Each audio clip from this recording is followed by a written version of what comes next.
Mangintuman ka-apektado sa extreme temperature o kuntuman kainit sang panahon ang mga may balatian sa Kurason kag sa Atay. Inaging pahayag ni Iloilo Provincial Health Office o IPHO Head Dr. Maria Socorro Quinyon.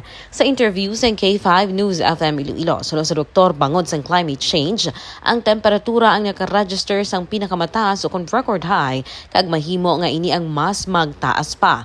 Dugang pa sa natungdan bangod sini ang mga vulnerable o kung may mga balatian sa Kurason kag sa Atay ang mahimo maapektuhan pinaagi sa mga heat-related diseases nga makapalala sa mga balatian. Ang diri nagpanugyan ng IPHO nga likawan ang pagbulad sa initan, mag-inom sang madamo nga tubig, kag mas tempranuhon ang oras sa mga physical activities agod malikawan ang tuman ka init sang silak sang adlaw.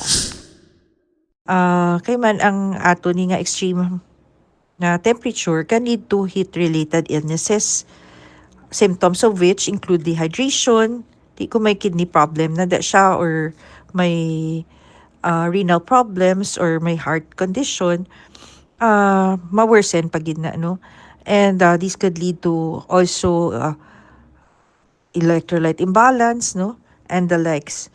Inisika K5 Alex Escalante para sa Kampiyon nga Balita, Serbisyo Publiko kag Kalingawan sa Iloilo. K5 News FM. This news is brought to you by: do you feel tired all the time? Do you have frequent infections? Do you have always cold? It's a sign of low immune system. Boost your immune system with Clinica D3 Bio, antibacterial, natural antioxidant, immune system booster. Clinica D3 Bio has vitamin D3, lauric acid, and monolurine to fight against all viruses. Try Clinica Vitamin D3 with Coccus nocifera.